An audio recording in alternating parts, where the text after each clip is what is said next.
Welcome you and all to another episode of the Global Latin Factor podcast, where we talk about Latino everything. I am your host, Crispin Valentin. Make sure you subscribe to your channel right now. You have nothing to lose and so much to gain. Like this amazing stories from Giovana. She is the owner of La Catrina Mexican Shop. She has amazing merchandise, amazing story from HR to now helping other entrepreneurs. And now to the episode.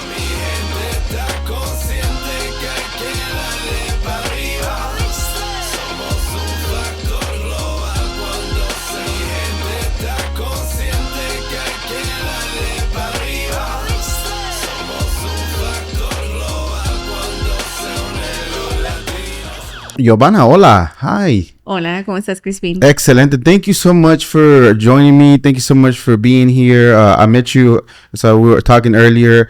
Sonidos del Summer, I think is the first time I saw you set up. I thought it was really neat. Y también, and I seen you at the Coffee with the Chamber and being involved también.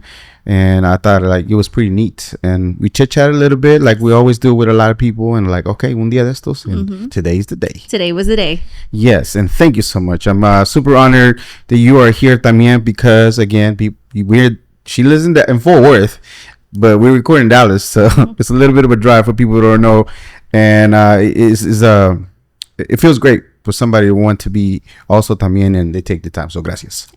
Pero antes de eso, before we get started, we're going to start with a segment that I like to call Preguntas al Chile. If you have not subscribed to the channel, I do not know what you're waiting for. Don't miss out on this great opportunity to learn something, get inspired of all these amazing Latinos we have, all these amazing human beings that we have here in the community doing amazing things. ¿Estás lista? Are you ready? I'm ready. ¿Tacos o tortas? I'm going to say tacos. ¿Corn tortilla or flour tortillas? Flour tortillas. ¿Gorditas or pupusas? Some people might hate me for this one. Pupusas. Pupusas. Yeah. Ooh. For people who don't know where you're from originally, Zacatecas. Yeah, so I was born in Tacualeche, Zacatecas. Tacualeche, Zacatecas. Now, what is your very, very, very most popular favorite dish from Zacatecas where you're from? I think that one's super easy to say. It's asado de boda. Asado de boda. Straight up, yes. For people that don't know what it is, you can probably search and find it. Pero para ti, ¿qué es exactamente un asado de boda? What does it consist of? So asado de boda is usually pork, and it is just beautifully made in this incredible red chile salsa. Now, some people call it mole. I just know it as red salsa. It's picante. It's a little bit sweet, not too much, especially from Zacatecas. You can get a very sweet asado de boda or a very spicy asado de boda. I tend to go towards the spicy one. And it's as its name, it's usually used for weddings, quinceañeras, baby showers. It's just a dish that everyone makes to celebrate. So when you say mole, in my mind, I think the mole of the 100 million things that they put in the mole. With the galletas, with the peanuts, with all kinds of stuff. Is it kind of similar or no necesariamente? It's just the chile rojo? Not necessarily, yeah. It's just the chile rojo. But some people call it mole. And I'm like, no. Like you said, I know it as salsa roja. It's amazing with pork. Un tipo dish enchilado. Yeah. It's almost like a guisado. Okay. So, yeah. But people don't know. It's not mole. Because mole, if you don't tell somebody that makes mole, they'll be like, what? Yeah, they'll be like, what? It's not mole. Okay. Jarrito, ¿de qué sabor? Which flavor would you prefer? I'm going to go with tamarindo. Tamarindo. Yeah. Can't go wrong with that. Agua de horchata, Jamaica, or tamarindo? No, horchata. Horchata? Nice. Menudo or pozole? Ooh, that one's a hard one. Can I say both? Sure. I'm going to go with both. Okay, so what is your preference in the day? Like, let's say, for example, menudo maybe on a Sunday or pozole maybe to celebrate something. Is there a particular occasions for that? Exactly. Literally. Menudo is for the morning. And pozole, actually, my family, we would have pozole for Thanksgiving. Oh, really? Yeah, we wouldn't do like a whole big old turkey meal. We would do pozole for Thanksgiving. For a long time, I don't know, maybe I wanted to assimilate to the culture of the U.S., so I convinced my mom to one of these days many years ago, do a turkey. Y sí lo hizo. And ever since, we always used to do, turkey. Pero now más chickens. They do. Yeah. I don't even eat meat, but they do. Yeah. More of that. But it started from, I just wanted to ask her, like, I just want to kind of, everybody's Let's doing it. Let's just do it. Yeah. It's like everyone does it. It's kind of neat. The family gets together in a solid meal sometimes throughout the year. Sometimes you don't even get because everybody's doing different things. A moment to sit down with the whole entire family and just have a nice meal and chit chat. So Exactly. I think it's pretty neat. Salsa verde or salsa roja? I think it depends on the food. Because for like me, chilaquiles, salsa verde. All the way. But like my salsa for tacos, I tend to go for salsa roja. Really? I like salsa verde. I don't know. Something about the tomatillo for me just does it. Valentina, Tabasco, Cholula, or Tapatio hot sauce? Valentina. 100%. Churros or flan? Churros. Out of this neat little candy bag that you gave me today, and we're going to talk a little bit about your story regarding the candies. ¿Cuál es tu favorito de estos dulces que me diste? I think I'd go with the original, the OG, the pulparindo. Pulparindo. What is your favorite candy in general, bro? De todos los candies que tienes, because it's kind of sort of the reason that you kind of wanted to start your business. ¿Cuál es el favorito tuyo? What is the one that sparked the thing of you wanted to do something? I think my favorite one, and this is hard because growing up as a kid, I loved candy. And I've had the cavities to prove it, the root canal to prove it. Ooh.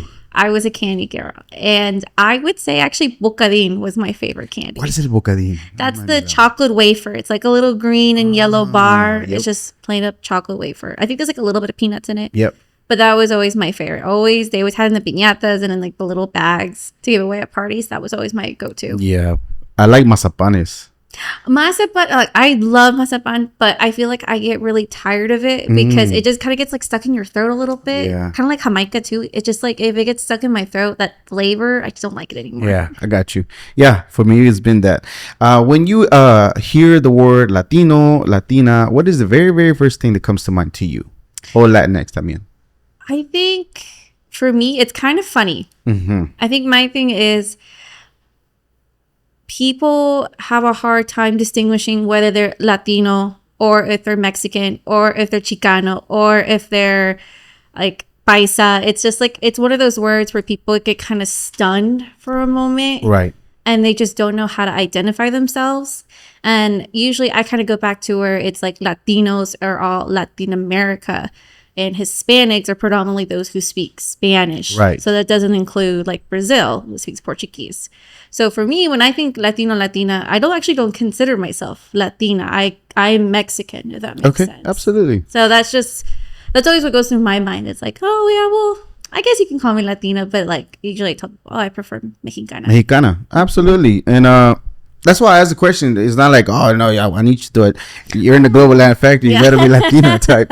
Because even I had a gentleman named Evelio, is very indigenous tied. He does a lot of different stuff, danza azteca and different things like that. So he doesn't align with the word itself. So that's perfectly fine because it's all in the conversation of like, what do you like?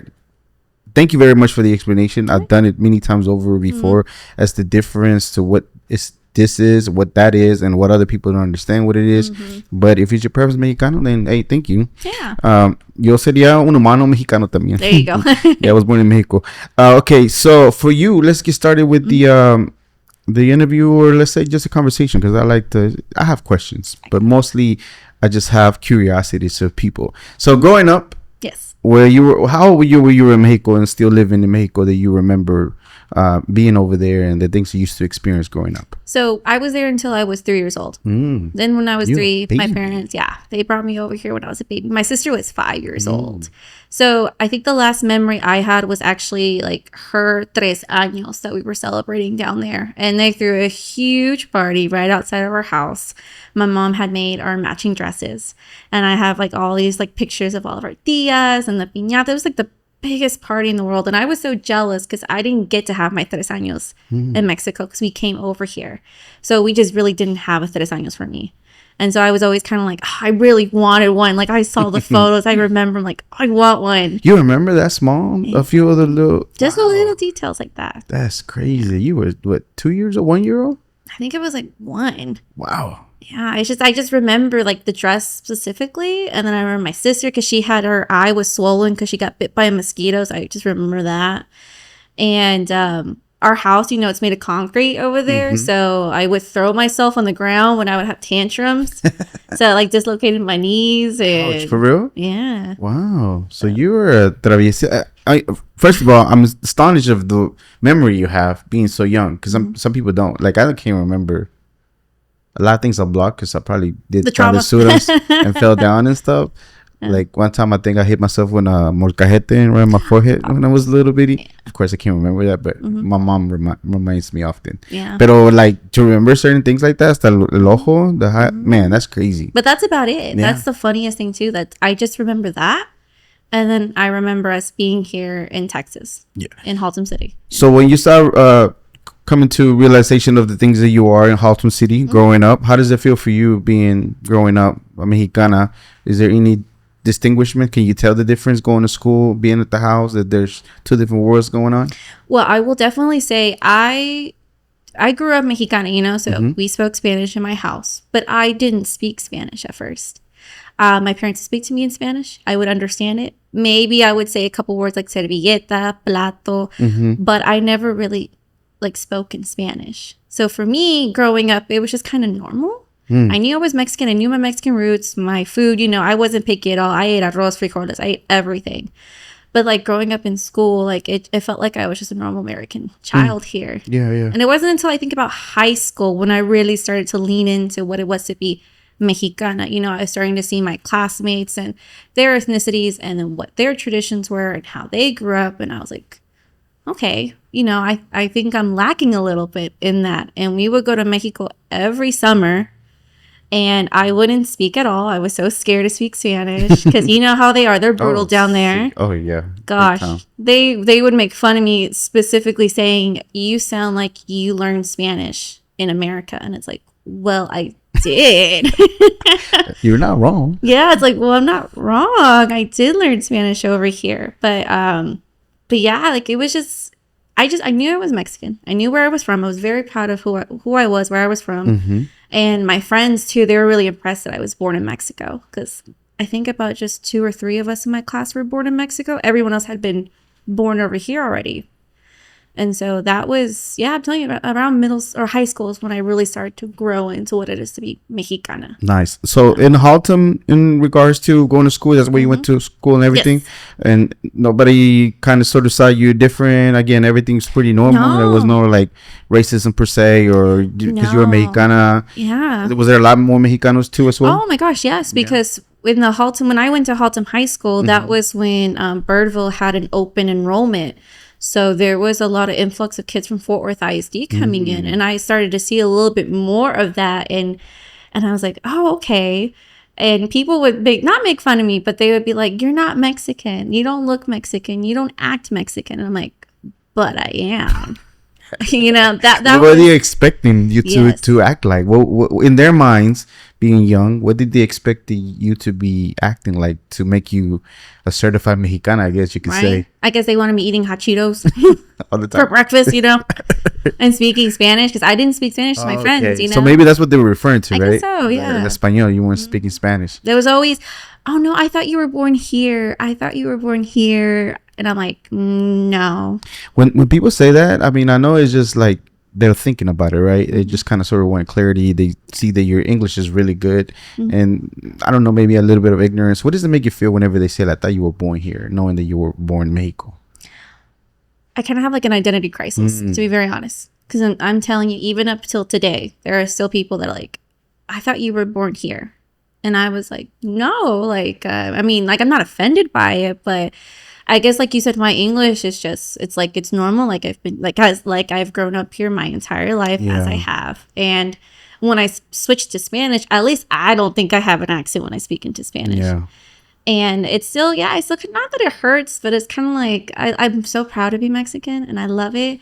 And I don't want to say it's an insult, you know, but it just makes you feel a little weird. You know what? For a long time, I wanted to learn English so good because I was born in Mexico también. I got here when I was 11, across illegally as can be. And I wanted to hurry up and learn English, you know, kind of assimilate without you realizing that's what you're doing. Yeah. And I wanted the people, like, if they were asking me, it wasn't like I'm scared or I was scared to tell them where I'm from, but I wasn't proud to tell them I was born in Mexico. Now, anybody and their mama, whoever asked me, where you were born, like, I was born in Mexico. And I wouldn't say in Mexico. I was born in Mexico. Where? Morelos. Yeah. And like I stand on it because for a long time, I don't know if it was scared or I don't know if I just didn't know what was happening in my brain, but I wanted to make it seem like it was like I wasn't proud where I was born for a long time. You know what I mean? Yeah. It was a weird thing. I mean, like a little bit of identity because Yeah. the kids, especially for me, my experience was with the kids where they were making fun of you because I did go to ESL. So you didn't have any ESL classes? No, I didn't. I actually took Spanish class, and I got an award actually for Spanish. Hey, You know? it's not easy to learn the Spanish that they teach you in school sometimes. You know, even though you're a fluent Spanish speaker, the way the Spanish they want you to learn is not the same that we talk at the house. And then my parents made fun of me actually because like, how did you get a Spanish award and you don't even speak Spanish? And I was like, well, I know Spanish. I was better than all the other kids in Yeah. Spanish. Era mejor que los demás. I was better than Jacob. I was better than Derek. There you go. Qué chido. What was the earliest memories of you going to Mexico and visiting Mexico? Like, ¿qué edad más o menos? So I remember this very, very vividly because when I came over here, I crossed illegally too. And so I didn't get papers until I was in 5th grade. Oh, wow. So I remember when I was in 3rd grade up until 5th grade, my parents would always pull me and my sister out during like almost Christmas break because we had so many citas al consulado to get our naturalization papers, to get our citizenship papers. So it was, I remember those processes very vividly. Pull me out of class, go early, go sit for hours with mom and dad in a building, sign some things, take some pictures. And then finally in 5th grade, that's when we were able to get our papers. Yeah. And then that was the first time we went to Zacatecas, and we drove. That's 16 hours driving. My dad made the trip all at once. For me, it was, I remember those things too, también. Los físicos, you had to go do the physicals, the pictures, the biometrics, the whole thing. And like, I never remember vividly, but I remember going to those appointments, and it was just weird, I guess. Yeah. I was a kid because my dad, they got an attorney, so they went to an attorney. So the way that my dad came about doing it is back in 1985. There was an MST. He was fortunate enough to get residency, and that's how we were able to get it. But we had to come here illegally after we pay all the fees. Yes. The coyotes. My parents, a funny story. Let me clarify the tanda story. So my mom and my dad got a tanda. Yeah. People are evil in this world, so that tanda money that my mom had gotten at work, somebody kind of saw it and took it, so they had to get another tanda to be able to make it happen. So they brought me and my 2 sisters to the United States to pay the coyote, crossed over, and now we're here. And then we went through the whole legal process of doing everything else and paid another attorney to be able to do all those. And it took years to be able to do that. How was the legal person that kind of sort of opened the doors for you to become legal, if you don't mind me asking? Well, it was my mom. She was a resident here also. Oh, nice. So almost exactly the same way that you said it, because she was a resident. We were able to come in, and I think it was amnesty or pardon for that, since we were children of residents. So we were able to do that too. So technically it was my grandpa who crossed over illegally, who started the whole process for all of us. And then he got his residency through his job. So then he was able to get residency for all of my uncles and aunts. And so that kind of helped the process. Nice. So did your abuelito go to Haltom City también? No, he went to California. He went to Los Angeles. And then how did you ended up in Haltom City specifically? What was there? Well, I had aunts and uncles that were living over here in Haltom City. It's like everyone, if you guys have ever heard of Tacua Leche, we are all concentrated in Fort Worth. Tacua Leche. Yes, Tacua Leche. Tacua Leche. Literally. As you know, there's a lot of Zacatecanos in Fort Worth. Zacatecanos. But specifically where I'm from, my little pueblo, we're all in Northside. Literally. I don't know if you're from Zacatecas or the Zacatecas people, but when we're like IMC events sometimes, and I make announcements all the time, and nobody moves. No? They all like, I don't know. I think it's the Zacatecas. Maybe I'm wrong. Maybe I'm saying the wrong people. But I can't remember which ones there were. Pero creo que eran de Zacatecas. There are announcements and nobody, like, nadie. No, I go crazy. I'm like, what? No, que like I tell them to go do this. And they don't. Y no se mueven. No se mueven. de hacer bulla sí, but like to go do this. Or, hey, ya están tomando fotos. You can get in line. Y pueden formarse en la línea. Hasta que finally one of them does. I don't know. I feel like everyone who's from Zacatecas is so proud to be from Zacatecas. And we're like loud and rambunctious and just like, that's all I'm like, I don't know. Maybe it was just a smaller, like shyer group of people, but no, it's like. Cool. What is that town? One more time. ¿Cómo se llama el lugar? Tacua Leche. Tacua Leche. Tacua Leche, what are they known for specifically? Well, we have La Casa Grande there. So that is? La Casa Grande is a very big old mansion, essentially, but it's most famous because Pancho Villa stayed there. Okay. Whenever he was doing the Toma de Zacatecas. And so it's a beautiful, gorgeous mansion. It's huge. It's just absolutely beautiful. And then it was a rich family. And then they, the rumor is they escaped through tunnels that they had underneath. There's a whole little system of tunnels underneath when Pancho Villa was coming over, taking away from the rich, giving to the poor. Yeah. So then he took over that and then gave that to the pueblo. And so now that is part of Tacualeche. So it is a museum now, if I'm not mistaken, that you can go and visit. And then we have our Virgen del María del Refugio, that's the Virgen for our church there. And we're very close to Zacatecas. Like I said, we're about like 15 minutes outside of the city of Zacatecas. But that's mostly what we're known for. The conos, which is where they keep like the grain and the seeds for trading and stuff. Really? That's neat. What are your thoughts on Pancho Villa? Now that you know maybe a little bit more about the way he is, or he was. My dad was hilarious. He had like these posters of Pancho Villa in our house. He's like, ese es mi comandante. It's, you know, he was a real man, you know, prefiero morirme de pie, de vivir toda mi vida de rodillas. You know, it was very like machismo and just pride. And I'm not gonna lie to you, I don't know so much about him. All I know is essentially that, you know, took from the rich, gave to the poor. Yeah. I'm not gonna lie to you, that's pretty much my experience. Depending on who you ask, Pancho Villa is very iconic. I wore him on the shirt before, but his way of doing things sometimes was very, very aggressive. Yeah. From cutting ears of Americanos videos to stealing to raping to all kinds of other stuff. Yeah. Again, but the bigger thing that people praised him for was he was fighting for like revolution, which again doesn't excuse all the horrible things, but it just depends on who you're asking. Yeah. And the historical people that you can kind of scholars, you can kind of sort of see what how they paint them. But for somebody that's in the pueblo that is bringing in food and money, and of course you're gonna see him as somebody like a Robin, like a hero, a Robin, exactly. Yeah, so that was happening. So okay, let's go back to the driving 16 hours. Do you remember the drive at all? Did you stop at any places? Yeah, I remember. So you leave Fort Worth. I believe we usually left around like 5 p.m. or 6 p.m. You know, to be able to drive through the night to get to like Zacatecas in the morning. So the first times we made it all the way through, I remember going through Nuevo León. Coahuila is so boring. I'm so sorry. If you live in Coahuila, there's nothing. Of course, now they've had tollways. They fixed the roads. It's a lot faster now. But I remember always the part from Coahuila was always so boring. And then once you actually get to Zacatecas, you still got a little bit more time to actually get to the city of Zacatecas. But once you get there, you're like, oh my gosh, we're finally here. And then later on, when we would go, we would change it up and we would stay at Laredo.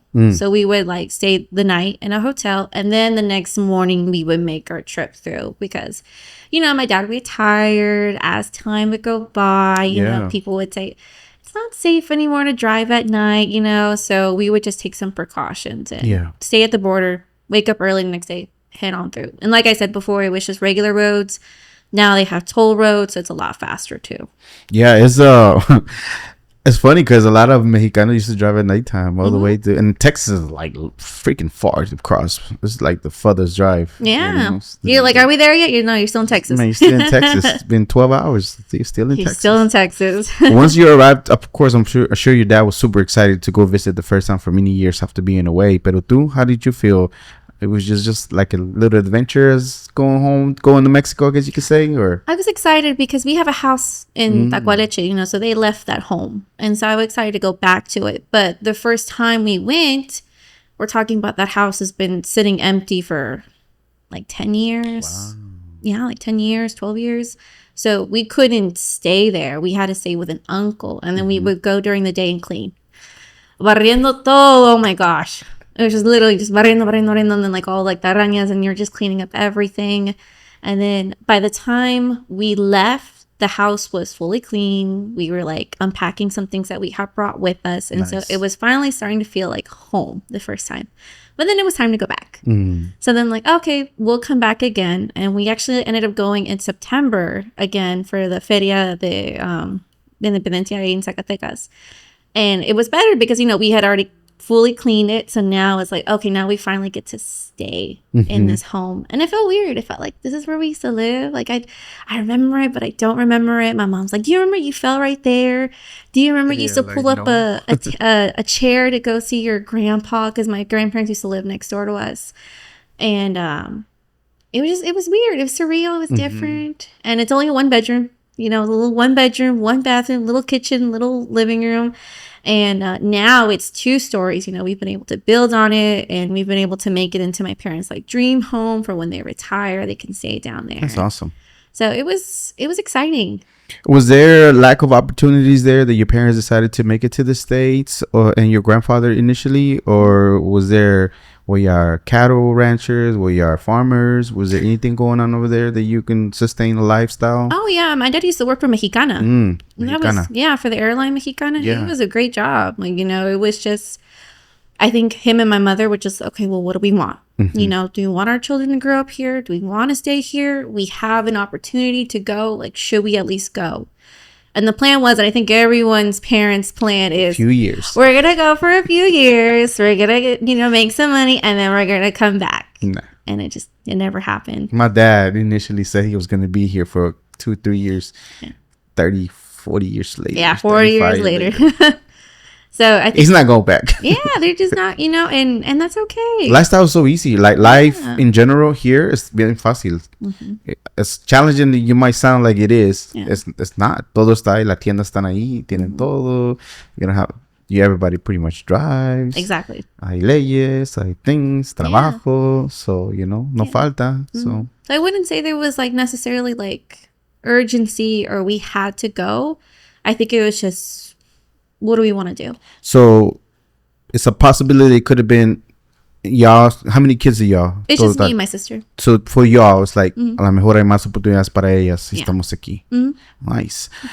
Any of that you experienced as a little kid? Was there any entrepreneur, anybody that was doing any kind of businesses, anything in your mind that you already started kind of thinking about, like maybe you wanted to be an entrepreneur? No. Not at all? No. I mean, my dad was just a hard worker. He still is a hard worker. He's my hero. He's my inspiration. Awesome. And like, I wanted to be a lawyer.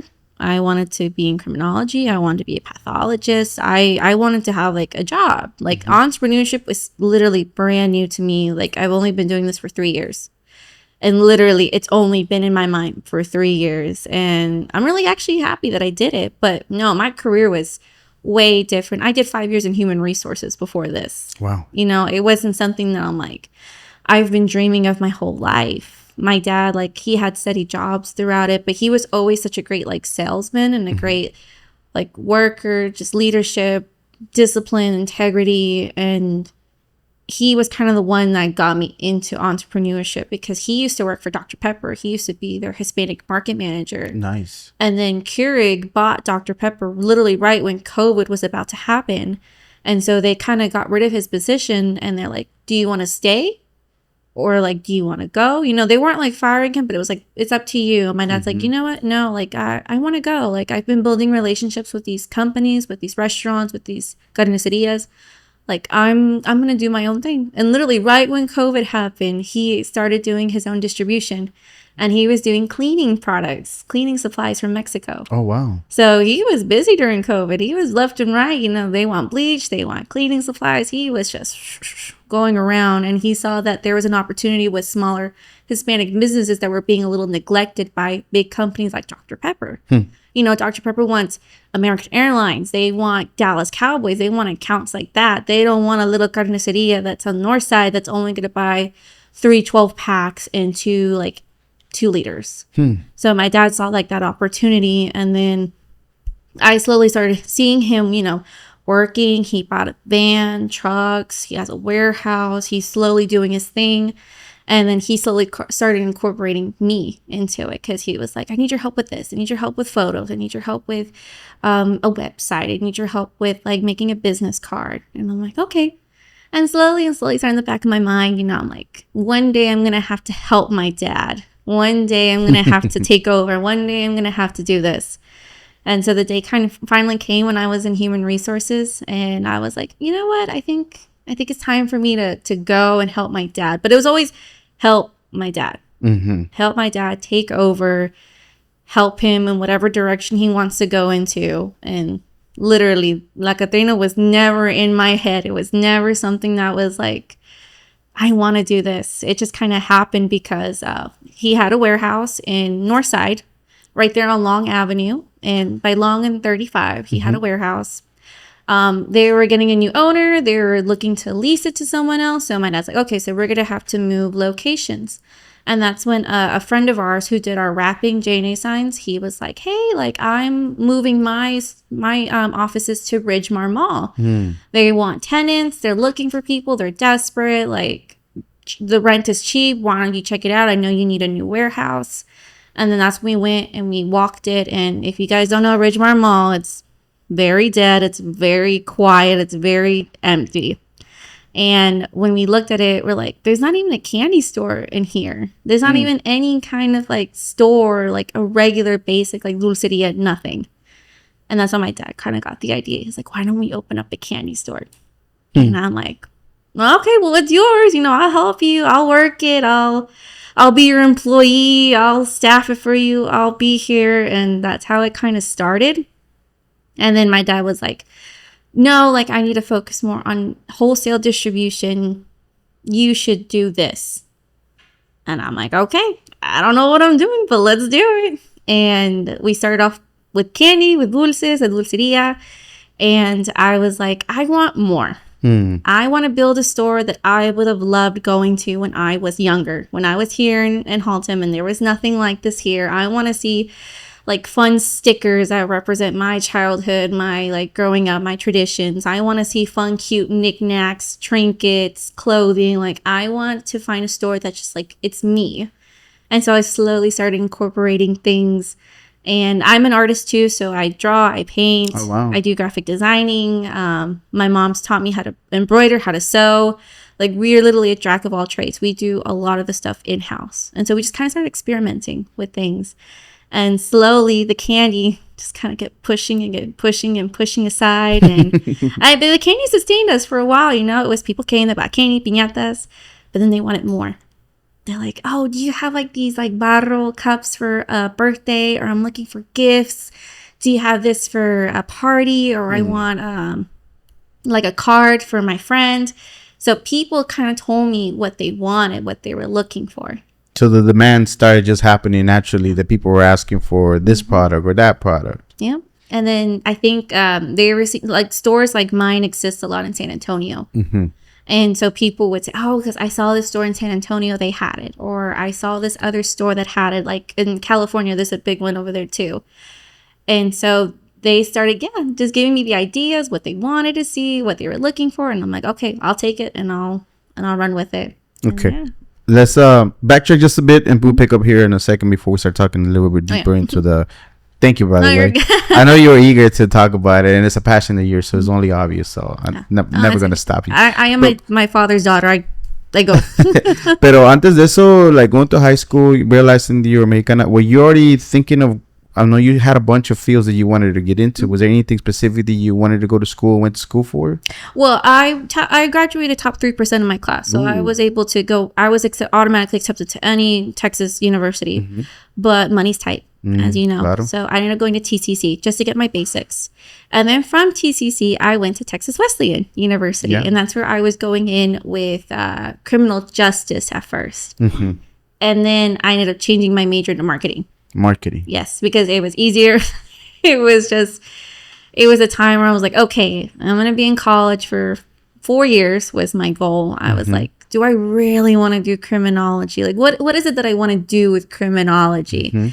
And so I started thinking, I'm like, you know what? We're going to change this. And so I went into marketing. But I didn't graduate from Texas Wesleyan. I just went for a year. And then I did get my associates in TCC. But just your regular, in your basics. I didn't have any like specific career, anything that I was like, I'm going to graduate this and I'm going to do this. Claro. It was just whatever I could get that wouldn't cost me so much money. Where does the art area come for you? Who inspired you to be the artist part? I mean, graphic design kind of aligns with that. Was that kind of where it started, or were you already kind of already painting or drawing or things like that? It was a little bit of both. So my mom is the artist. I call her the creative director. She went to art school in LA. She went to fashion school. So she was definitely in the art fashion And so she would be doodling and drawing, at home. If she was on the phone, she's over here drawing and sketching. And so then that inspired me to draw and sketch. But my love for graphic designing actually came from high school because I was the editor-in-chief of my yearbook. And they taught me Photoshop. They taught me InDesign. They taught me Illustrator. So I was fully immersed in those softwares. And I loved it. It was so much fun. And we would take like inspiration from magazines, from Pinterest, trying to make our yearbook the best it could be. Like we won awards for like the layouts, the designs. You just award winner all the way around. You can't stop yourself. That's awesome. Can't stop it. No, so good.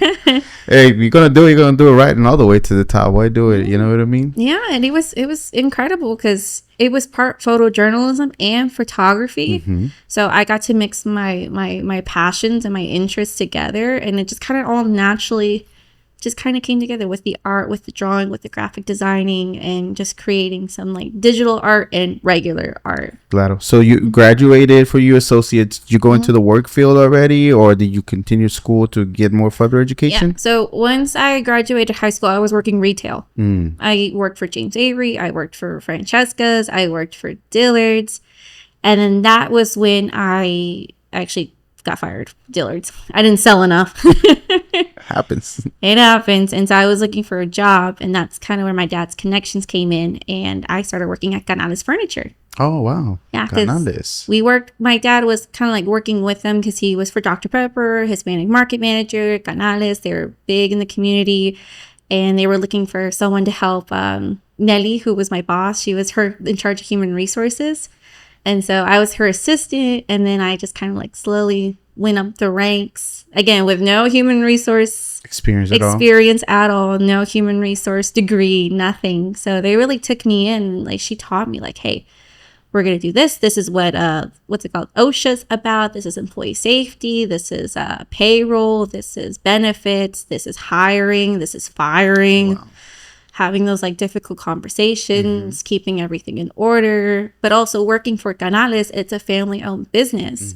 So my job did require more of me. So it's like, okay, we're opening a brand new store. We're going to go help them out with whatever they need. We need forms. Design a form, because I was great at graphic design. Design a form. We're going to be hosting this event. Let's network with council members. Let's get to know the Chamber of Commerce in Arlington. Like, it was really immersive. It was like my first experience being in a business, but I didn't know it at the time. I'm human resources. That's my title. That's how I do it. I punch in from 9 to 5. That was my thinking. My mentality was, I work for Canales. This is what I do. Does my job require a little bit more? Yeah, of course, I'll do it. I'll stay late. I'll work on the weekends. I'll do this. I loved it. It was awesome. Yeah. But little did I know all that would be helping me now with what I'm doing, my business. So Canales, are they franchising? Yes. They're franchised now, right? They are. When I came in, they were already franchised. Yes. Okay. But it's 9 brothers and sisters. They all each owned a store. And then they franchised it. So they started franchising it to their store managers, like family friends, people they trusted, people like, hey, you've been with us for so many years. You're ready to have your own store. Let's franchise it. Let's make you a business owner. Let's help you open a store, help you with your employees, help you with like the hiring and training, and it's yours. Wow. That's so neat. Because they're all over the place. Oh, yeah. They expanded so big. It's not even funny. They grew so fast, because I was there kind of when it exploded a little bit, and I still got to see that growth. Like, I helped them when they opened the new big old warehouse distribution and corporate office in Arlington that used to be the old what was it called? Choctaw? No, it was oh my gosh, I'm blanking on the name. In Arlington, though. What area? It used to be like an old electric store. Not Universal. Not Best Buy, no? No, it was like one of those older ones. But it used to be a little like... Because I remember being off of close to one of their stores used to be close to the AT&T Stadium. Yeah, they still have that one there. Yeah, but no, they opened their new distribution center off of 20. Okay. Yeah, I don't know the name. I forgot it. Oh my gosh. Yeah. I'm blanking. So good. Yeah, it used to be an electronics store. Okay, so it's funny because now we can talk a little bit more of the your journey, because it makes sense, right? Now, all the things of your mom, the creative side, all the experience with Canales, and the working ethic of your dad kind of merged together to make La Catrina. Yeah.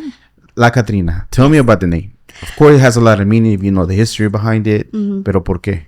So if you see a lot of Mexican stores or a lot of Hispanic names, you'll see Frida, Michoacán, Pequeño Mexico, Linda, Bonita. I saw all these names and I was like, no one has named anything after La Catrina, you know? And I dressed up as a Catrina for Dia de los Muertos. I loved dressing up and painting my face and knowing the culture. And again, with art, I know it was Jose Posada who drew it, and I was just obsessed with that image. And I'm like, I just love it. And no one ever has used this name. And my dad, he was like, if you can do this right, you can like have people associate it automatically. When they hear La Catrina, they're going to think you. And I was like, okay. So I kind of almost turned it into an alter ego. And I'm like, I am La Catrina. And it's origin. It's beautiful. It's just history. It's, you know, honoring our past and our loved ones and just knowing who we are, where we come from and where we're going. Okay. So before the actual conversation, you trying to think of the name. I know your dad already pretty much told you, hey, you're going to do it. Yeah. So after that, the conversation starts to, we're going to do it right here at the Ridgmar Mall. Ridgmar Mall. That's where you're going to do it. Yes. There's a space already. You're looking into it. Very affordable for right now still. There's very minimal business, but the Latino businesses are showing up. Yeah. You know, there's a few of y'all that are continuing to bring people and bring traffic and kind of reviving the place that has been low traffic for a little while. And, you know, all of a sudden, y'all doing a lot of stuff. Yeah. So finally, the conversation happens that you're going to do it. Yes. So you're going to have a dulceria primero. Yes. So candy store only. 100%. All candies. All candy. Mexican candies specifically. All the ones that you grew up with. You got your Carlos Quintos. You have your mazapanes. All the good ones. Y'all just want to sell candy and wholesaling, or how do y'all want to do it? Like literally a dulceria that you walk in, get a piece and leave. Yeah. So literally, it was candy store all the way 100%. I mean, we're talking about, this is when Ridgmar still had the not the Sea Life, but they had like I think it was called Sea Life. I'm blanking on it too. They had attractions. They had a lot of movement of children. And it was like, you know, let's sell them to them individually. Now, if they wanted to come and ask us for wholesale, we were 100% open to that too. Or if they're planning a party and, you know, they're buying more than a certain quantity, there was like a discount and a space for that. But yeah, it was just supposed to be brick and mortar dulceria all day long. My dad always said it's the noblest job or first business you can have is a dulceria. The easiest and just like novelty of it. It's just... Everyone loves a good candy store. Now you're coming to the name itself. Do you remember the conversation, the aha moment, like, Catrina, this is where I want to go with? Yeah, because my dad's business is called Multicosas Distribution. Multicosas Distribution. And so my original name was Multicosas La Catrina. And people could not say Multicosas. Yeah, it was a hard... Multi, what would they come and say? Yeah, they're like multi. And it was Hispanics, like Mexicans, could not say multicosas. Try it in Spanish. Multicosas. Yeah. They're like, ¿Cómo se llama? And I'm like, multicosas. That's funny. And it was because we had, you know, multiple items. We had a lot of things. So that was the whole gist of it. And so that's when I was like, okay, we're just going to drop the multicosas. And we're just going to go with La Catrina. But I was like, I felt like still La Catrina was still like, how do I identify what it is? So then that's why I'm like, why don't we call it La Catrina Mexican Shop? Mexican Shop. Yeah. La Catrina Mexican Shop. Because you still can see it. If you search it, multicosas pop up every so often. Yes, it still pops up. It's still on there. Yeah, it's still there. But the ones that know, like multicosas, múltiple de cosas. Yes. Like a lot of cosas. Exactly. So Mexican Shop made a lot more sense for the things that you're doing. And it's more Mexicano stuff. Yeah, 100% Mexicano. Okay. Which is, I think, sometimes, not that people get upset, but, you know, there are more than just Mexicans here. I definitely agree with that. You know, there's more Venezolanos, Hondureños, you know, a lot from... But predominant Mexican. With a lot of us. Yes. Chingo. So I'm like, I'm focusing on what I know, and that's Mexicans. Okay, so honoring your cultura, La Catrina is the signifier pretty much. You want your dad to say, when you think of La Catrina, you think of the candies and everything else, and all of a sudden start shifting. But when did it start arranging to where the people are asking for more? You said that the candies started happening really good, but after how long were you open, all of a sudden they start saying, like, you opened in 2023, ¿verdad? Yes. So in 2023, shortly after, how long before they start saying, hey, no tienes esto, no tienes esto? Yeah. How long? So 2020, we opened 2023 November. So we're talking February was already when people were asking for more, because it was Valentine's Day. They wanted Valentine's Day baskets. They wanted like little gifts. I guess they had seen it on, like, this is when, like, I think the surge of what barro is right now and the pottery and just like the fun knickknacks was really just exploding. And so people were seeing it. They just didn't know where to get it. And that's where I was too. I'm like, well, what is it that you're looking for? And they really couldn't explain it to me either at Not first. even a picture or something? No, they were just like, oh, I saw this on TikTok, or I saw this on Facebook. Grab a screen grab? And I'm like, I don't know what you're talking about, but I'll try, you know. So then that's when I really started getting into social media and TikTok, and I was like, okay, I see what it is. Like, it. I remember too, it's hilarious. It started off with the pickle kits. I was like, what the hell is a pickle kit? What is a pickle kit? Yeah, the chamoy pickle kits. Okay, chamoy. You know, oh my gosh, that thing was crazy. Like, literally end of 2023, 2024. And so that's when I realized people are going off of trending things that they see on TikTok. So I'm like, okay, let me go find these chamoy pickles. Let me go get the fruit roll, or the fruit loop. Yeah, the fruit roll-ups. I already have the other candies. It's just putting it together. And there we go. And that was so you sell the kit, they go and make it at the house. Yes. You don't have to sell the finished product. No, not at all. Let them divertirse. They go make the mess of their house. Cool. So that was like the first thing. And then it was like, they want gifts with candy. So I'm like, okay, what am I going to put the candy in? So I was like, okay, I can get these little mercado bags. By the way, if you can't see it, now you can. Mira. Excelente. Got the little, I don't know what the story behind this guy is. Por favor, Dr. Simi. Oh my gosh, do we have time? Sí. Por favor, dime de Dr. Simi. So, Dr. Simi. Why do you want to incorporate him? I've seen him on social media. Yes. So you're very tied to being visible about what's going on, because it's trending. In Mexico, yes. Because it's going back to like. No me regañes, por favor. O sea, a veces se me pasan las cosas. So, Dr. Simi, por favor, one more time. Yeah. So, Dr. Simi, it's farmacias similares. So they are pharmacies in Mexico. But the thing is, they're very popular because they're everywhere. I've seen the Monillo. Yes. That thing that they went viral, I think. The little, you have the keychains now. You have the socks. You have pastilleros, which are literally like little keychains where you can hold your little pills in. The characters, the collaborations they've done with El Chavo, with like DC and comics. Oh, wow. But their popularity came because they were everywhere. They were in like the smallest pueblos. They were like, their phrase is like el mismo pero más barato. So that's what their targeting was for their audience. Okay. And then they're like, okay, well, how do we get people to come into our farmacia? So they have a portaga, like a mascot. So it's just a little Dr. Simi. He's out there. He's all nice and sweet. He smiles. He waves at people. And so it just kind of was that nostalgia of like, I remember going to Mexico and seeing that little mascot outside and having fun and just waving at you. You know, he was just a mascot. Se me pasó esa etapa for me. I missed that era, I swear. I don't remember seeing him ever in my entire life until social media. Yeah. It was neat that you know the history behind it. Yeah, because I remember there's one in Tacualeche. There's two actually in Tacualeche. There's one like in the upper part, one in the lower part. And I remember farmacias similares. And I remember Apotarca. But that was it. I don't remember actually going in there. You know, he's so iconic now. I always compare him to Buc-ee's. Yeah. Buc-ee's is a beaver. It's a gas station, but everyone stops. Everyone has the merch. Everyone has the shirts. It's just great marketing at the end of the day. Have you ever thought about doing one for you? Something similar de la Catrina tuya? I would love to do one. Yeah. ¿Por qué no? A little plush, little cosita. Just a, suggestion. It'd be kind of neat. Yeah. Let me see. See me if you want to partner. There you go. Mira.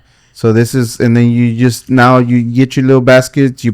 People can buy the entire basket, or but you kind of sort of give them a variety they can pick from. People love to make their own. That was something that I learned also in this industry. Okay. They like to see ideas. They like to see examples, but they want to make the decision at the end of the day. They want to pick the bag. They want to pick the candy that goes in it. They want to pick the stickers or extra items that go in it.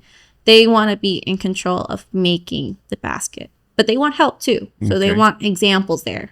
Because some people will, it's already made. It's already ready. I will take it. You know what I've seen in South Korea?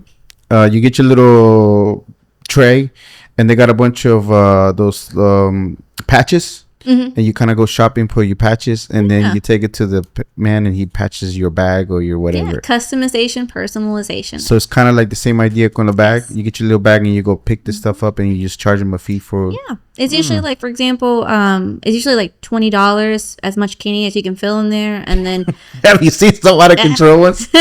an extra, like, if you want a sticker, like it's a little extra, a little extra fee. But people love the customization and personalization, and that's where we really excelled in. Was, okay, you're looking for gifts, but you don't want to be held to, I have to get this option or this option. They want to have the option to pick the color, what goes in it, what they don't want on it. And that's what I saw, was like, okay, so what people really want is a gift shop. They want a novelty gift shop where they can find gifts and treats and knickknacks, but also a sweet treat. Yeah. And things. And then our plan has always been to make it as Mexican as it can be, from the music to the sound to the smell to the colors. Like, the store is painted black and white because there's so much color in everything that we have. So it just helps everything pop, sobresalir in all aspects. So after you realized they kind of wanted a gift shop, what is the baggie called? Is there a particular name you have for it? No, honestly, I've tried to come up with names, and then I forget the names. And so they know already you want a bag and you want to pick your own stuff, and they already know what to do. Nice. That's pretty cool. I got one. Yeah. Con el doctorcito. And everything. You got your sticker también y toda la cosa. Awesome. Okay. I seen your website. You have a bunch of stuff that you can go in there and buy. Yes. From cups to diferentes cosas. Did you did the website yourself también, porque you had a little experience with it? Yes. So first I have to shout out to my husband. He was the one that created my whole POS system and website.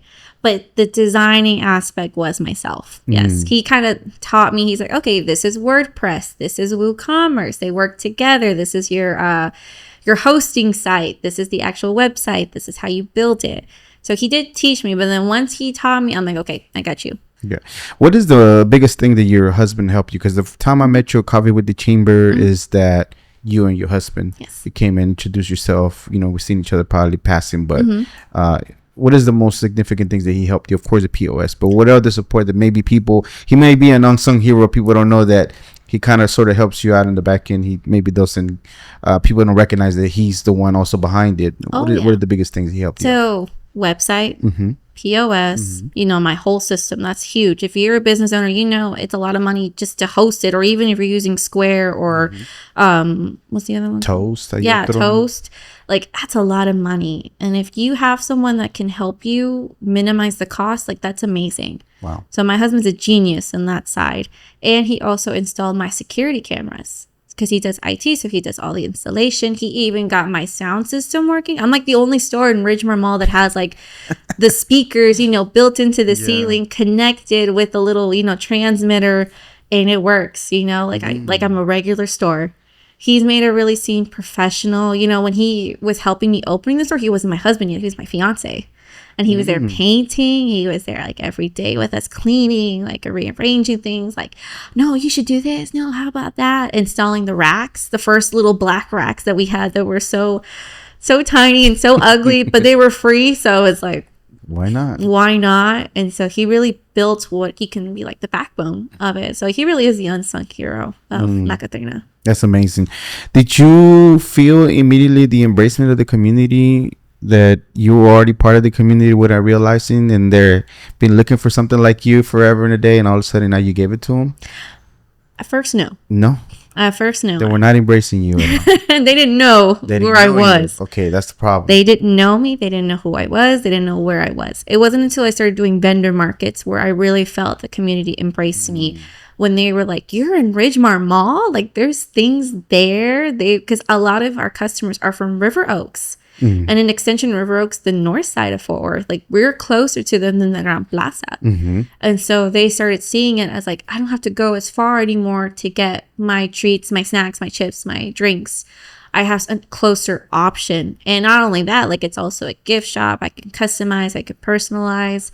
So it wasn't until I started reaching my customers, and I started going out to find them, where I was like, okay, something's not working here, like we're here, it's fine, but we're still kind of hidden. Was it super slow? Super slow? Oh, at first, I wouldn't say super slow. Even social media wasn't helping you push? Oh, yeah, social media was hard.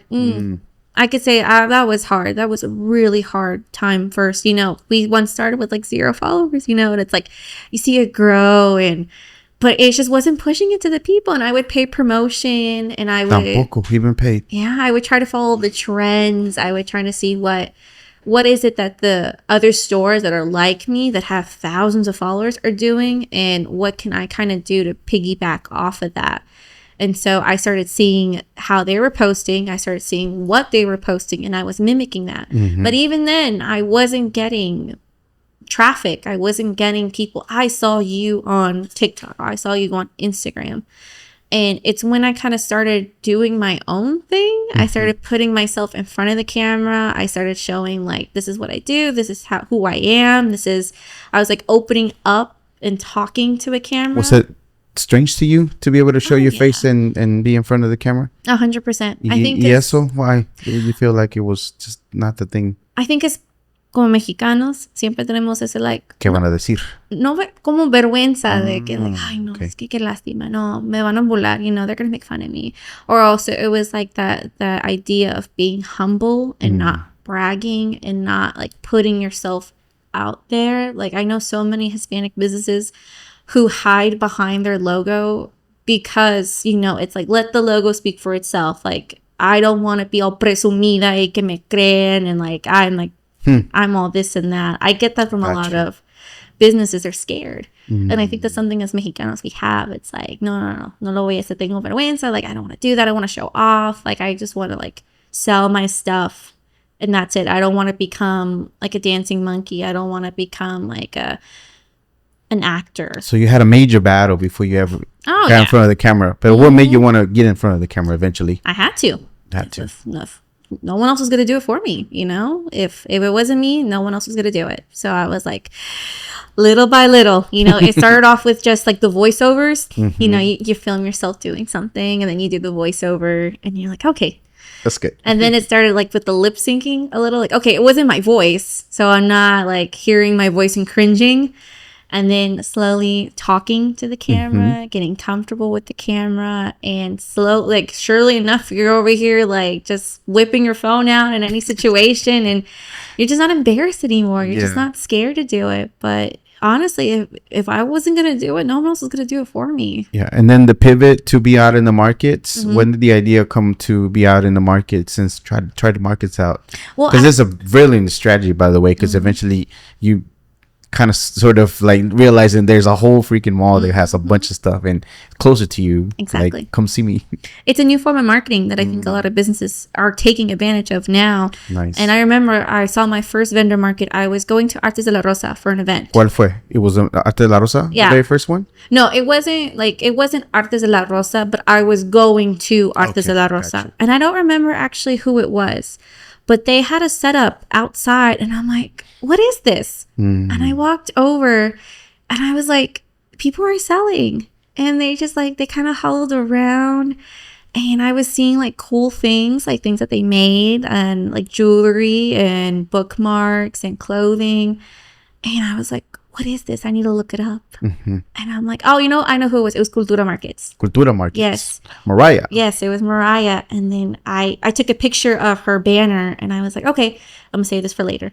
And I started looking into what is a vendor market. And I was scared at first because it's like $45 or $50, for your spot. And you're like, oh my gosh, like it's a lot of money at first. Now it's like, okay.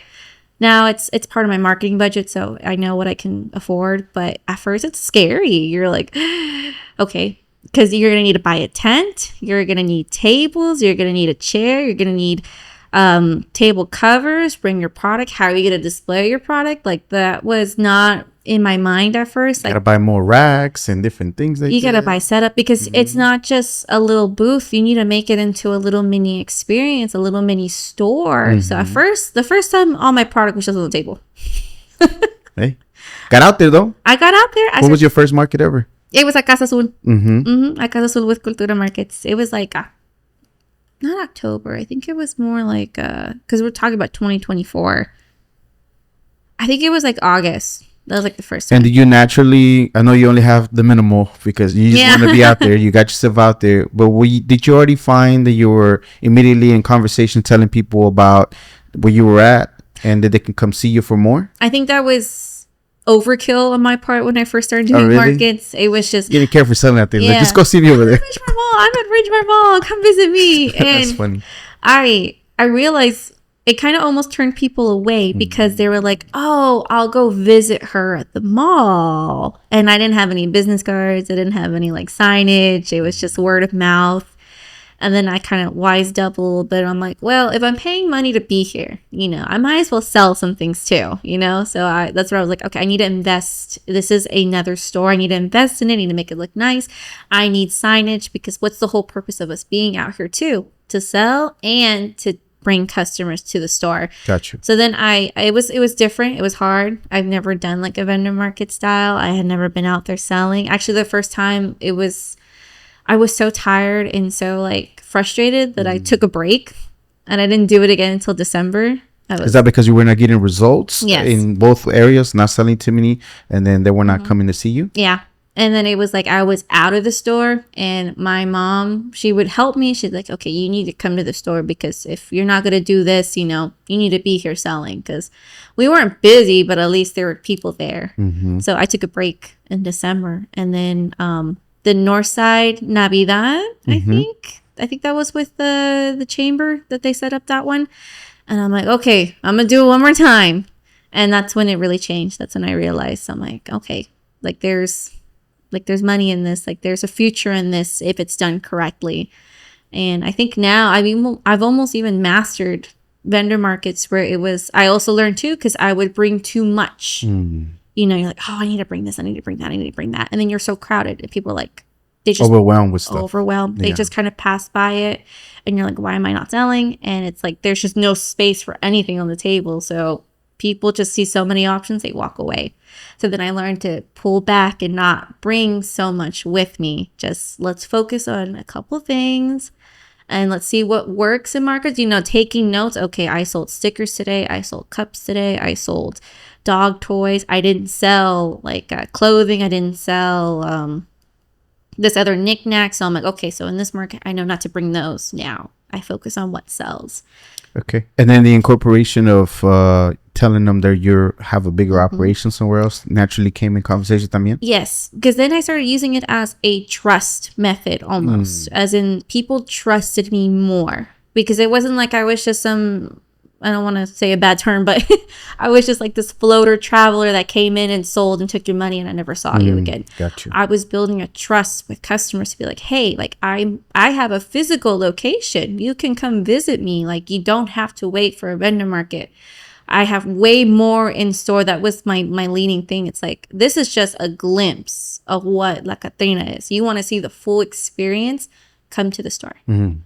Here's a coupon, here's my QR code, here's where you can find me, come visit me. And it slowly, my customers started from vendor markets to seeing me in the shop now. And they're like, I met you at this vendor market. I met you here. And I'm like, oh yeah, I saw you. And they started coming to the store. How does it make you feel whenever you hear somebody that saw you at the market? Because of course you see hundreds of people, but when they say I saw you, how does it make you feel whenever they're in the store? It just makes me feel like is this real? It actually worked. I actually was able to connect with someone and they connected enough with me and trusted me enough to come visit me in store. It's a lot to get people to trust you nowadays, and not only that, to have someone take their hard-earned money and give it to you. Yeah, it's a lot now, and so it just makes me happy. It makes me feel like it's is this real? Am I doing it? Is it actually working? It's working. Yeah. You evolve into earlier you say mastering marketing or the markets. Mm-hmm. In your definition for you, what would that be like? What does it look like now to master that for you and the things that you do now? So it means before I used to sign up for every vendor market I could find. And it's figuring out which ones are actually beneficial to me. Not every vendor market is made for me.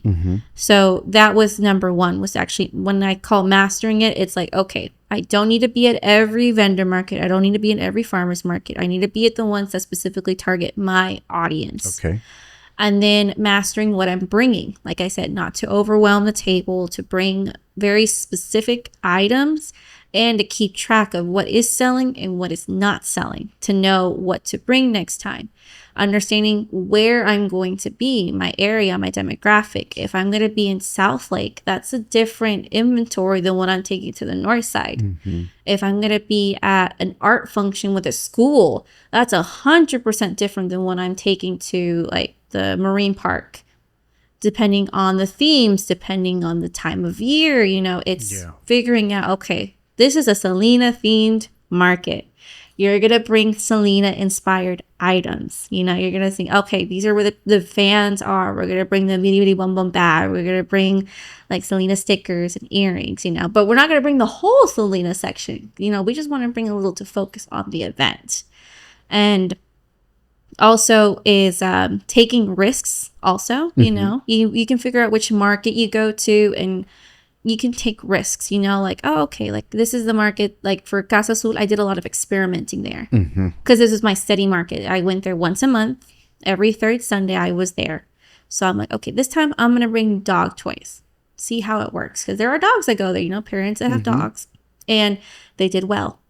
Okay, I'm going to bring clothing now. Clothing did not do good. And that's okay, you just figure it out.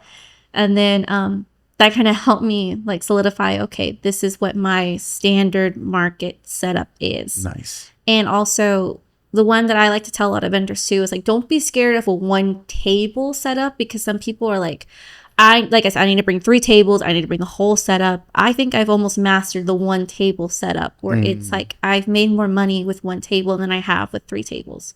And you can always have things under that you can bring up to replace the stuff. Exactly. So you don't overwhelm the people. And then doing all that, you also discover the branding part, the visibility, the logo, to make sure that who knows who you are can look you up on social media and find other things that you have. Okay, we're running short on time, but I have a couple more questions before I let you go. So you incorporated artisans, artisanal arts almost. Yeah. Where did you find them from? Was it Directo de Mexico, somebody, or here locally you found artists or things like that? So my dad is the one that helped me find the artists. So my parents go to Mexico every 2 months, every 2 years. Like I was like, they got a whole 18-wheeler. Oh no, yeah. So my parents go to Mexico every 2 months. They're literally leaving like this Saturday to go. And so most of our stuff comes from Guanajuato, from Zacatecas, from Guadalajara, and from the Yucatan Peninsula. So I like if you want to be more specific, like Cancun, Tulum area. So they usually bring me more of the very one of a kind, cute, fun, trending, what is that people want. Now our barro, like our basic one, my dad was able to find a connection in Guanajuato to help bring it to us. So we don't really physically go there to get the barro, but we have our connection there. And they're artisanal families, generations working on this barro, creating it, just lineages of like creating this art. And I love seeing it how it's become, because barro used to be considered the old man or the poor man's pottery. Talavera was the rich man's. Not anymore. They've changed it completely, where it's just everyone wants barro, and Talavera they kind of like pushed aside. No one wants it anymore. Yeah. Why did you want specifically to have artistas artesanales de Mexico specifically? Well, because it makes it more authentic. I mean, and there are a lot of local people here. Like I've seen a lot pop up more. A lot of wholesalers. I even say everyone and their mom sells barro now, because it's just so accessible and it's easy to bring in. But it's just more authentic when you can bring it in from Mexico, from your tierra, where you can feel the authenticity. Yeah. And not only that, you're helping out families over there too. You're also helping provide them with a paycheck, fair trade. It's helping them build as well as yourself. And as far now, you're doing the pop-ups yourself sometimes. I am. I'm hosting my own. You have your own pop-ups. Yeah. Why do it? I mean, I know it's work for you, but you have the space. You have people that are wanted to do markets. Is that kind of sort of how it did, or why did you wanted to do that specifically? Also helps visibility, me imagino, right? Oh yeah, I'm huge I'm huge on helping small businesses because I myself, it's like I wanted to turn to someone like who can help me.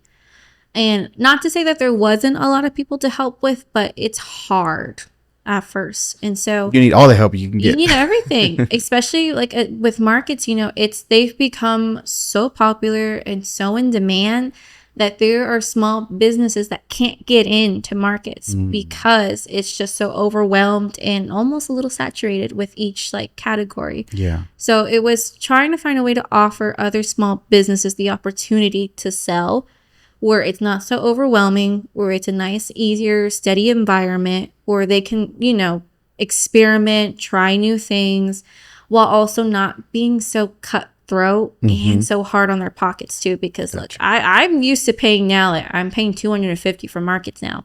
The highest I think I've paid is like almost $1,000 for a market, and that can be really like scary to someone starting off who wants to begin an entrepreneurship. So it's like if I can offer the space, because thankfully Ridgmar Mall let us do it too. I was like, can we do it? Can we do it? I finally got the okay to do it, and I just wanted to fill the mall with small businesses. I wanted just to be filled with people, lots of music, laughter, just people there.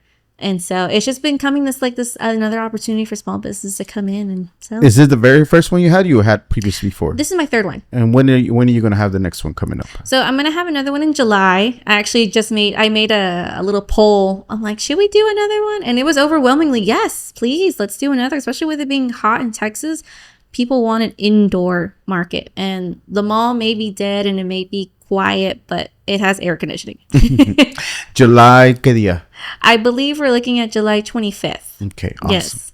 So great, amazing that you're doing everything, that you're having opportunity to other people, kind of repaying the favor of the ones that helped you out. So as far as being a Latina-owned, a small business-owned, immigrant-owned, and all the other things that you have now that you accomplished, which one do you think was the hardest part for you to realize that it was more challenging? The immigrant part, was it the Latina woman-owned part, or was it, which part do you think it was more? That's a good question. I think the immigrant part, but just going back to people don't believe me that I'm not from here, that I'm an immigrant, and also the women own. There's women literally run the economy in the small business world, and there's not enough of us that get that spotlight, that get that attention. So it's great to pull focus into that. But I definitely think the immigrant one, I think, because especially with times going on right now, it's a little hard and it's a little scary to say I'm an immigrant. I'm proud to be an immigrant. So it's like if I can do that and hopefully inspire someone else to like, hey, it's okay to say it, or it's not a scary thing. It's not something you should be ashamed of. I think that's probably what I was striving towards, and probably the hardest one.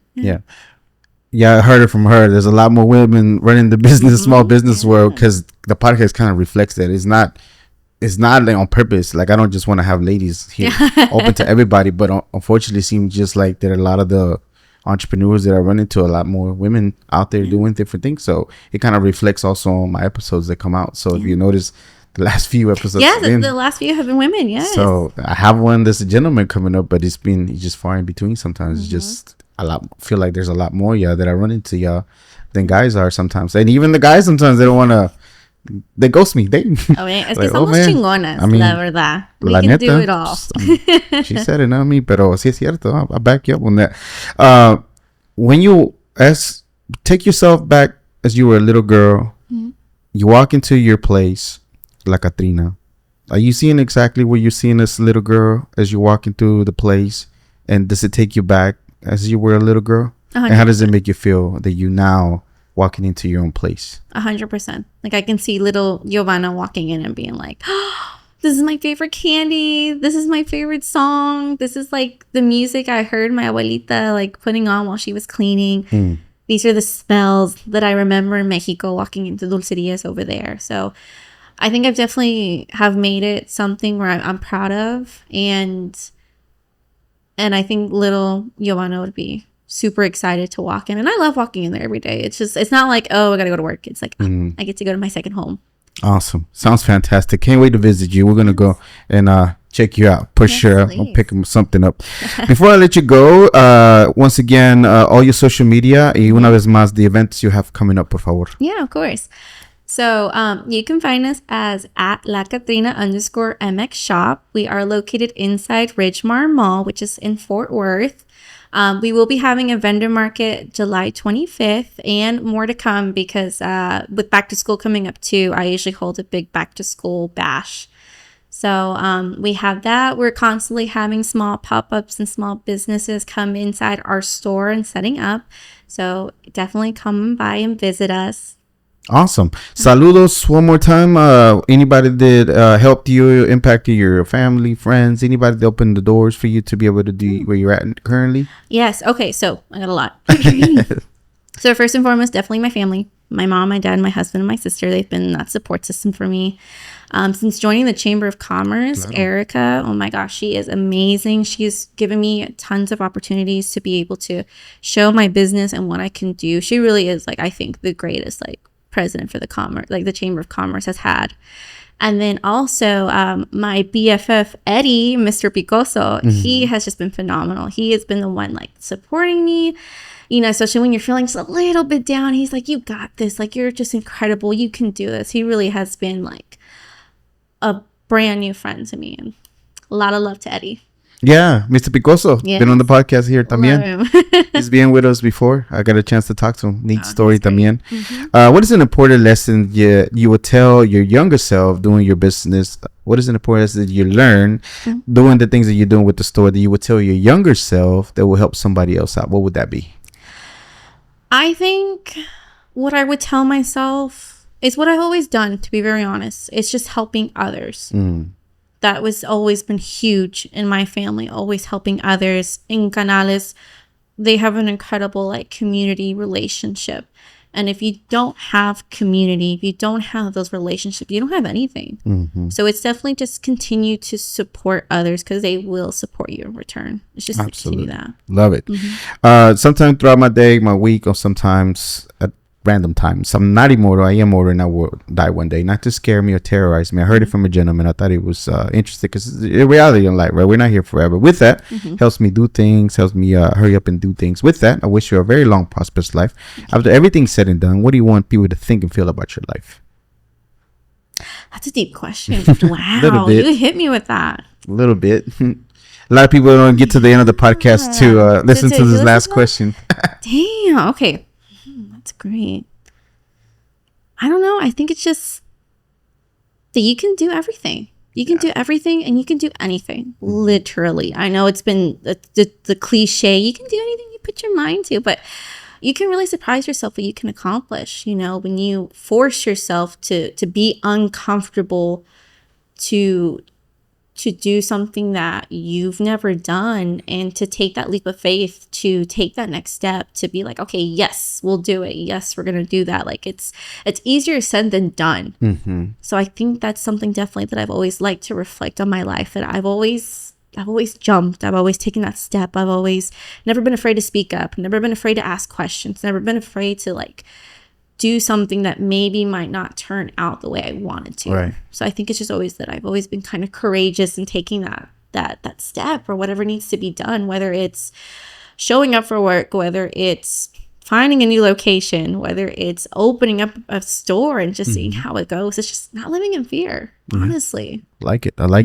Do you think being of help to the human being, to people in general, helping is somebody of your calling or a calling of yours? Oh, 1,000,000%. Okay. And I got that from my dad too. Yeah. 1,000,000%. Like it's just in my blood. Like, and I don't say this to want to sound like I'm full of myself, but it's like, I love inviting people into the store. I'm like, I won't charge you. Just come up and set up and sell, because at the end of the day, if you are like, if it benefits you, it benefits me. You know, we had a girl who was selling matcha the other day. I'm like, just come on in and set up, publish it, post it.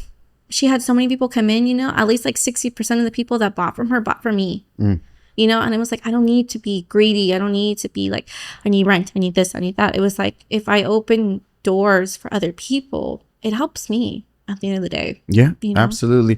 Thank you so much for the time. Again, I appreciate you. I know it's a little bit of a drive también, pero, you know, I've seen you in action before. I've seen you doing different things, and like eventually, you know, we get to make it happen. I know I talk to a lot of people and I put it in their ears, and eventually it comes a realization that we get this done. And I mean, more best of luck to you. Everything that you're doing, all the doors that you open up for people, the same thing that people did for you. And without a shadow of a doubt, Giovana, right? Yeah, You are a global land factor. Thank you so much for your time. Thank you for having me. Absolutely. This was another episode of the Global Land Factor podcast. Remember to subscribe to the channel right now. You have nothing to lose and so many amazing stories to gain, like her story, like Catrina, Giovana, forward text. Make sure you go check her out. And remember, we are just like you. We are people. We are humans. We are the spice and flavor in this melting pot that it is the world. Till next time. Bye.